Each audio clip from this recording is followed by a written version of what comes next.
আমরা এখন বীজগণিতের সপ্তম শ্রেণীর বীজগণিতের প্রশ্নমালা 1.2 এর অঙ্কগুলোকে দেব বিয়োগ করা।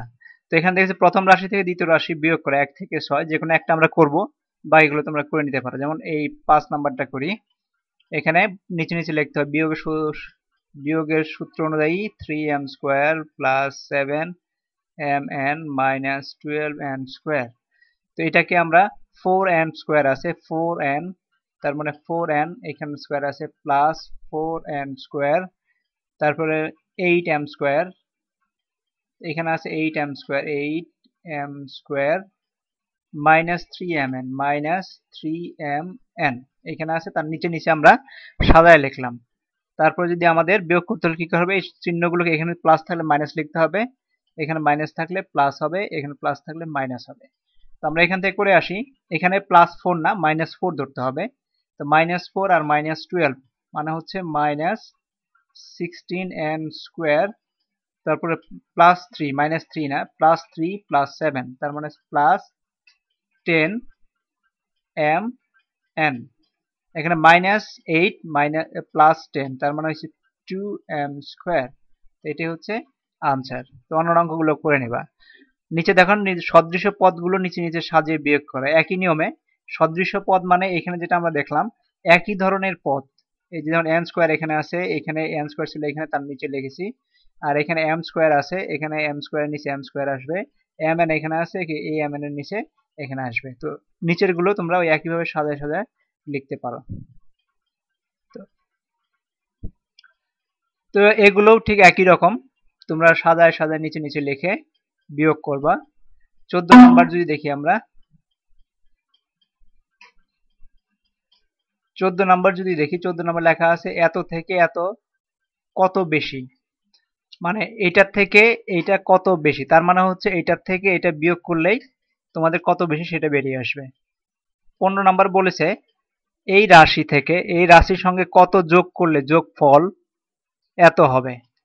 তার মানে হচ্ছে এই রাশির সাথে এমন একটা সংখ্যা, এমন একটা রাশিকে যোগ করতে হবে যে রাশিটা যোগ করলে ওই রাশি আর এই রাশি মিলায় এই রাশির সমান হবে। তার মানে এই রাশি থেকে এই রাশিকে বিয়োগ করলে সেই রাশিটা বেরিয়ে আসবে, কারণ এর যোগফল হিসেবে এটা আসছে, এইটার থেকে এই অংশটুকু বিয়োগ করে দিতে হবে। তার মানে যে রাশি থাকবে ওই রাশি আর এই রাশি যোগ করলে এটা সমান আসবে। তারপর দেখো x to the power Q plus y to the power Q এবং 7x to the power Q minus 8y to the power Q এর যোগফলের সাথে এই দুইটার যোগফলের সাথে কত যোগ করলে যোগফল এত হবে। তার মানে তোমাকে এই দুইটাকে যোগ করতে হবে, যেটা আসবে সেটা এখান থেকে বিয়োগ করতে হবে। আমরা দেখি এখানে এত এবং এত এর যোগফল, তার মানে হচ্ছে x to the power Q plus y to the power Q 7x Q minus 8y Q, এটা যদি যোগ করি আমরা, তার মানে আসতেছে এখানে minus 7y to the power Q আর এখানে আসতেছে 8x two the power Q. এইটার দুইটা যোগফল আসলে এইটা, এবং এর সাথে যোগফলের সাথে কত যোগ করলে যোগফল এত হবে। তার মানে এটার সাথে এটা যদি বিয়োগ করে দেয় তাহলে সেই যোগফলটা আমরা পেয়ে 3x to the power Q plus 13y to the power Q.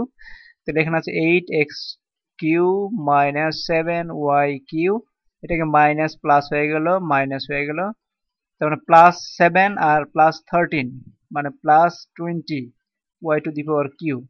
তারপর হচ্ছে মাইনাস 8 প্লাস 13 তার মানে হচ্ছে plus 5x to the power Q. এটা হচ্ছে আমাদের আনসার।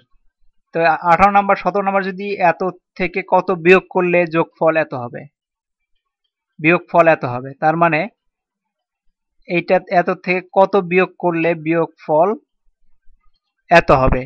এটার মানে হলো তোমাকে যেটা বের করতে হবে,